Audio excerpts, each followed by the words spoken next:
السلام علیکم۔ کہانی کارنر میں خوش آمدید۔ پیارے ویورز، آج پھر آپ کے لیے کسی کی زندگی پر بیتی ایک سچی کہانی لے کر حاضر ہوئی ہوں۔ چلیں اپنی کہانی شروع کرتے ہیں۔ انیس بھائی کی ٹریننگ ختم ہوئی تو وہ لاہور سے اکیلے ہی لوٹ آئے اور بیوی کو ساتھ نہیں لائے۔ شہر میں کی گئی شادی کو گھر والوں سے چھپا لیا کیونکہ ان کی منگنی شمع سے ہو چکی تھی۔ ٹریننگ مکمل ہوتے ہی ان کی نوکری پکی ہو گئی۔ تبھی پھوپھو نے شادی کا تقاضا کیا اور تاریخ بھی مانگ لی۔ اب انیس بھائی کی گویا جان پر بن گئی۔ کیسے بتاتے کہ شہر میں شادی کر چکا ہوں اور بیوی لاہور میں موجود ہے۔ دراصل وہ جب ٹریننگ کے لیے لاہور گئے تھے، وہاں ان کی دوستی ایک لڑکی سے ہو گئی جو ملازمت کے سلسلے میں لاہور کے ہاسٹل میں رہتی تھی۔ یہ تو پتہ نہیں ان دونوں کی دوستی کیسے ہوئی، تاہم یہ دوستی شادی کے نیک انجام تک پہنچ گئی۔ اب جب والدین نے ان کی شادی کا معاملہ اٹھایا تو بچپن کی منگنی بھائی صاحب کی گلے کی ہڈی بن گئی۔ عافیت اسی میں جانی کہ خاموشی سے والدین کی خوشی کو پورا کر دیں اور شمع سے شادی کر لی۔ پہلی بیوی کے بارے میں کسی کو ہوا بھی لگنے نہیں دی۔ اب یہ عالم کہ بھائی صاحب نوکری کے سلسلے میں دورے کا بتا کر لاہور چلے جاتے اور کچھ دن پہلی بیوی کے پاس رہ کر واپس آ جاتے۔ نہ شمع بھابی کو شمسا کا پتہ تھا اور نہ شمسا کو ادھر کا علم۔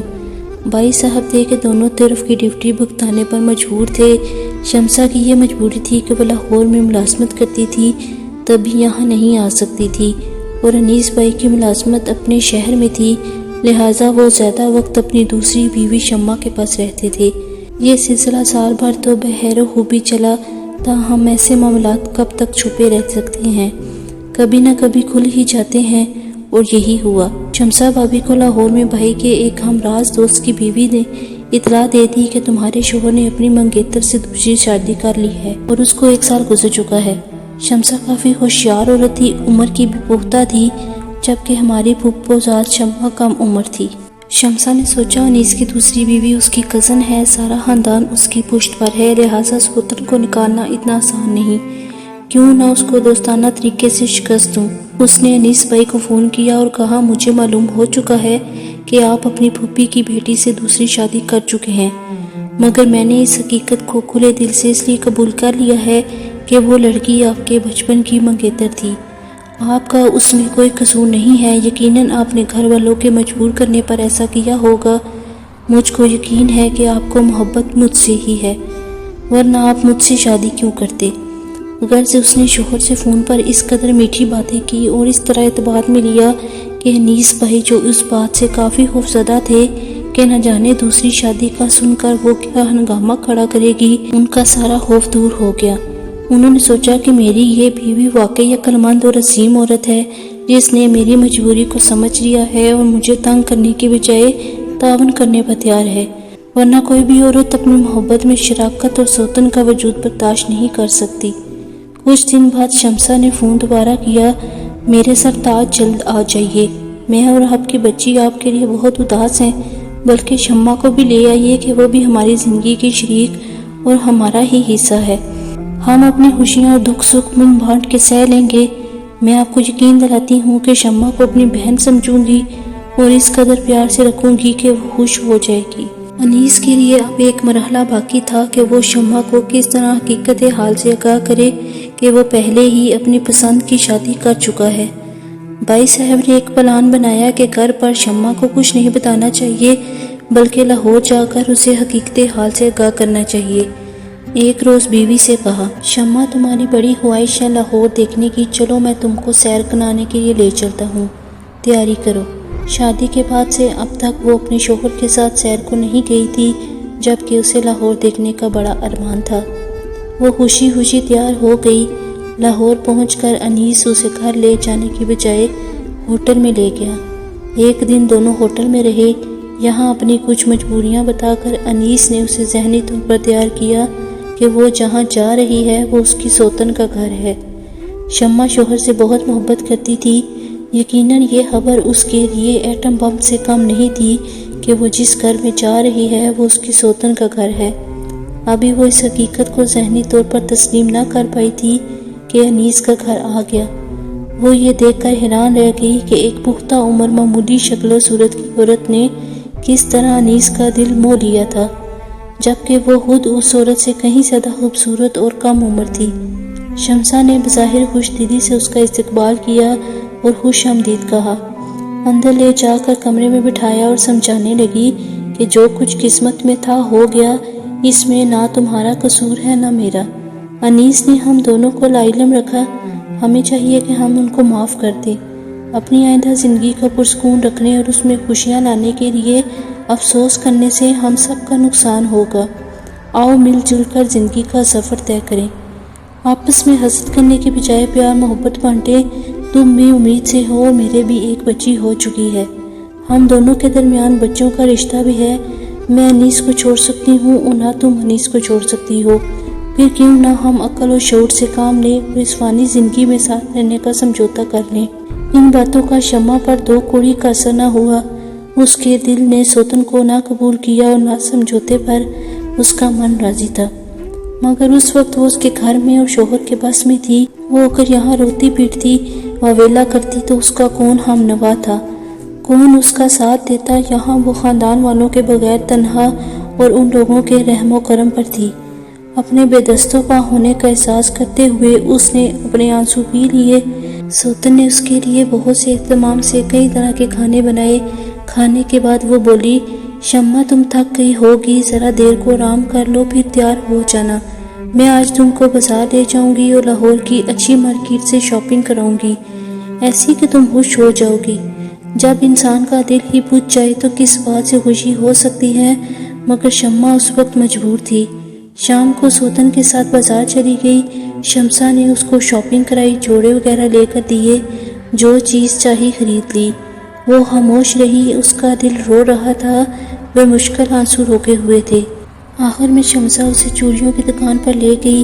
چوڑیاں سہاگ کی نشانی ہوتی ہیں، آؤ میں تم کو چوڑیاں پہناؤں اور ہم مل کر دعا کریں کہ خدا ہمارا سہاگ سلامت رکھے۔ یہ تمام باتیں شمع نے دل پر پتھر رکھ کر سنی۔ شمسا نے زبردستی اس کی کلائی پکڑ کر کانچ کی چوڑیاں پہنا دی۔ رات ہو گئی تو سوتن نے بڑے اہتمام سے ٹرے سجا کر اس کے آگے رات کا کھانا لا کر رکھا، مگر شمع سے ایک لقمہ بھی نہ کھایا گیا۔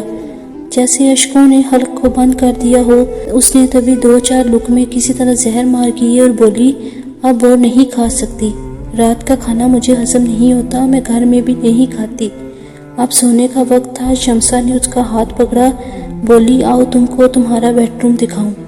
وہ اسے ایک سجے ہوئے بیڈ روم میں لے گئی۔ یہ تمہارا بیڈ روم ہے، اب تم آرام سے سو جاؤ، چاہو تو کمرے کو اندر سے بند کر لینا۔ آج انیس میرے بیڈ روم میں سوئیں گے، کیونکہ انصاف کی بات ہے کہ اب تک وہ تمہارے ساتھ رہے تھے، تو اس وقت میرا حق بنتا ہے کہ میرے ساتھ 2-4 دن رہیں۔ ہمارے پاس تو وہ 2 ماہ بعد بس 2-4 دن کے آتے ہیں، باقی زندگی تمہارے ساتھ ان کو گزارنی ہے، اس لیے میری اس بات کا برا مت منانا۔ کیوں انیس ٹھیک ہے نا؟ انیس کیا کہتے، 2 بیویوں کے بیچ ان کا سر تو اوکھلی میں تھا، پھر موسروں سے کیا ڈرنا؟ تاہم وہ ڈر رہا تھا، جانے آگے کیا ہونے والا ہے۔ شمسا خاندانی عورت ہے، چپ رہ کر اگر یہ ستم سہ لیتی تو ٹھیک ہی رہے گا۔ یہی سوچ کر 2 کشتیوں کی سواری کی طرح سر جھکا لیا۔ وہ کچھ بھی کہنے کی پوزیشن میں نہیں تھے، دونوں ہی ان کی بیویاں تھیں، دونوں آمنے سامنے کھڑی تھیں۔ شمع کی پوزیشن یہاں کمزور تھی کہ وہ سوکن کے گھر میں موجود تھی۔ شمسا نے شوہر کا بازو پکڑا اور اپنے کمرے میں لے گئی، اور شمع اپنا سا منہ لیے بھی باہر کھڑی تھی۔ صبح سے وہ ضبط کر رہی تھی، شمسا کی چکنی چپڑی باتوں کی وجہ سے وہ اپنے شوہر سے شکوہ نہ کر سکی تھی۔ آخر اس قدر ذلت کا کیا مقصد تھا؟ انیس کے اس دوغلے پن کو وہ برداشت نہ کر سکی۔ سیدھی سادی گھریلو سی لڑکی تھی، ایسی لڑکیاں یا تو اپنا سر پھوڑ لیا کرتی ہیں یا جرحانہ رویہ اختیار کرتی ہیں، مگر یہاں تو ایسی پالیسی اختیار کی گئی تھی کہ وہ ہلاک کی ڈوریوں میں پھنس کر چلا بھی نہیں سکتی تھی، حالانکہ اس کا دم بری طرح گھٹ رہا تھا۔ جب سوتن نے اس کی نظروں کے سامنے ہی کمرے کا دروازہ بند کر کے اس کے شوہر کو قید کر لیا تو وہ ضبط نہ کر سکی اور پھوٹ پھوٹ کر رونے لگی۔ پھر احتجاجاً سوتن کی طرف سے کلائی میں پہنائی گئی چوڑیاں دروازے پر مارنی شروع کر دیں۔ کیا بات ہے شمع؟ بند کمرے سے شمسا نے پوچھا۔ خیریت تو ہے نا؟ اس کی طنز بھری آواز سن کر نہ جانے میری کزن کو کیا ہوا کہ وہ ہسٹریائی کیفیت میں چلانے لگی، انیس باہر نکلو، مجھے ابھی اور اسی وقت گھر پہنچاؤ، اگر تم نے مجھے گھر نہ پہنچایا تو میں اکیلی ہی چلی جاؤں گی۔ اس کی چیخو پکار سن کر بالآخر شمسا نے خوابگاہ کا دروازہ کھول دیا۔ شمع ہچکیاں لے کر رو رہی تھی۔ شمسا نے فرش پر نظر ڈالی، تمام چوڑیاں ٹوٹی پڑی تھیں اور شمع کی کلائیوں سے ہونٹ ٹپک رہا تھا۔ ٹوٹی ہوئی چوڑیاں دیکھ کر وہ آپے سے باہر ہو گئی اور اس نے 2 تھپڑ شمع کے جڑ دیے اور چلائی، احسان فراموش، میں انیس کی پہلی بیوی ہوں، سوتن بار کا تو مجھ پر گری ہے۔ میں نے حسن سلوک سے تیرا دل جیتنا چاہا اور شوہر سے جھگڑا بھی نہیں کیا، مگر تو نے میرے پیار بڑے سلوک کا یہ صلہ دیا ہے۔ میرا بھی حوصلہ ہے جو یہ مہینوں وہاں تیرے پاس رہتے ہیں اور میں اف تک نہیں کرتی، اور تو نے یہ چوڑیاں کیوں توڑی جبکہ میں نے یہ سہاگ کی نشانی سمجھ کر پہنائی تھی؟ بدبخت، تو میرے سہاگ کی بھی دشمن نکلی۔ بہت ہو گیا، انیس سے اور زیادہ شمسا کی بدزبانی برداشت نہ ہو سکی، کیونکہ وہ شمع کو اس اعتماد کے ساتھ لایا تھا کہ جو بھی اس کا رد عمل ہوگا شمسا اس کو برداشت کر لے گی، مگر یہاں تو معاملہ الٹ تھا۔ شمع برداشت کر رہی تھی اور شمسا شیر ہو رہی تھی۔ اس نے شمسا کا اٹھا ہوا ہاتھ ہوا میں پکڑ لیا جو مزید تھپڑ جڑنے والی تھی۔ وہ نہ رکی تو انیس نے 2-4 کرارے ہاتھ اس کو جڑ دیے اور بولا، خبردار، جو تم نے میری بیوی پر ہاتھ اٹھایا، کیا اسی لیے تم نے اسے یہاں بلوایا تھا؟ یہ چوڑیاں اگر اس نے توڑی ہیں تو اسی کی تھیں، تمہارے ہاتھ میں پہنی چوڑیاں تو نہیں توڑی۔ تم کون ہوتی ہو اس کو مارنے والی؟ اس بات پر شمسا زمین پر بیٹھ گئی اور سر کے بال کھول کر رو رو کر ماتم کرنے لگی۔ ہائے، میں لٹ گئی، میں برباد ہو گئی، پہلے مجھ سے دھوکے سے شادی کی اور اب اس کی طرفداری کر رہے ہو۔ میرے بھائی صاحب چکرا گئے، سمجھ میں نہیں آ رہا تھا کہ کیا کریں۔ انہوں نے اسی وقت شمع کو گھاڑے میں بٹھایا اور کہا، چلو تمہیں واپس چھوڑ دوں، تم دونوں کبھی بھی اکٹھی نہیں رہ سکتی۔ تمام راستہ میاں بیوی نے کوئی کلام نہیں کیا۔ میری کزن روتی رہی، وہ اس قدر دکھی ہو رہی تھی کہ انیس کی ہمت ہی نہیں ہوئی کہ تسلی کے 2 بول کہے۔ اس نے سوچا اس وقت شمع کو سمجھانا بیکار ہے، سب ہی عورتیں مرد کی دوسری شادی پر شور مچاتی ہیں، آخرکار خود ہی حقیقت سے سمجھوتا کر لیتی ہیں اور مان جاتی ہیں۔ یہ تو پھر میرے خاندان سے ہے، آخر مان جائے گی۔ بس اس نے یہ کیا کہ شمع کو گھر لا کر چھوڑا اور بغیر کلام کیے صبح دم واپس لاہور چلا گیا۔ ادھر دوسری بیوی کو بھی منانا تھا۔ شمع پھر بھی اپنوں میں تھی، جبکہ شمسا اپنوں سے دور اور تنہا تھی۔ لاہور آئے ہوئے اسے 2 ہی دن ہوئے تھے کہ گھر والوں نے انیس کو اطلاع دی کہ جلدی پہنچو، تمہاری بیوی بیمار ہے اور اسپتال میں ہے۔ اس نے سوچا شاید یہ شمع کے گھر والوں کی چال ہے، یکدم وہ اتنی بیمار کیسے ہو گئی کہ اسپتال پہنچ گئی۔ اب اگر لاہور سے روانہ ہوئے تو پہلی بیوی نے یہی کہنا تھا کہ لاہور جلدی پہنچو۔ اس نے اپنی حالت خراب کر لینی تھی، کیونکہ دونوں بیویوں کے درمیان اب حسد کا مقابلہ تھا۔ دوبارہ لاہور بھاگنا پڑے گا، اس بھاگ دوڑ میں بندہ ہلکان ہو جاتا ہے۔ ادھر سے نوکری اور ڈیوٹی پر جانے کی ٹینشن الگ ہے۔ تب بھی میرے بھائی نے سوچا پہلے لاہور والی کو منا لوں، بعد میں تو وہاں ہی رہنا ہے، تب جا کر شمع کو منا لوں گا۔ دوست نے بھی بھائی کا مشورہ دیا کہ جب دونوں بیویوں کو ایک دوسرے کا علم ہو چکا ہے تو آہستہ آہستہ دونوں نارمل ہو جائیں گی۔ تبھی انیس نے فون کالز کا نوٹس نہیں لیا۔ ادھر 2 دن تک شمع لگاتار روتی رہی۔ ساس سسر نندے ماں باپ بہنیں سب سمجھاتے رہے مگر اس کا رونا بند نہ ہوا۔ تب انیس کو امی نے لاہور فون کرایا کہ آ جاؤ، تمہاری بیوی کی حالت سنبھل نہیں رہی۔ ان کے نہ آنے سے شمع اس قدر مایوس ہوئی کہ اس نے اناج میں رکھنے والی کیڑے مار دوا کھا لی، زہر سے اس کی حالت خراب ہو گئی۔ اسپتال لے گئے مگر زہر نے اثر دکھایا اور وہ کچھ دن موت و حیات کی کشمکش میں رہ کر اللہ کو پیاری ہو گئی۔ جب انیس کو فون کیا گیا کہ شمع فوت ہو گئی ہے تو وہ بچگاہ رہ گیا اور خود کو کوستا ہوا گھر پہنچا۔ تب تک شمع کو اس کے والدین سپرد حق کر چکے تھے۔ کچھ دن انیس صاحب اداسی و مایوسی کے دکھ میں ڈوبے رہے، لاہور بھی نہیں گئے۔ بالآخر بار بار فون کرنے پر شمسا کے پاس چلے گئے۔ اب شمسا خوش تھی مگر اس سانحے کے بعد انیس بھائی کو کسی نے خوش نہیں دیکھا، جانے دونوں بیویوں میں سے وہ کس سے زیادہ پیار کرتے تھے۔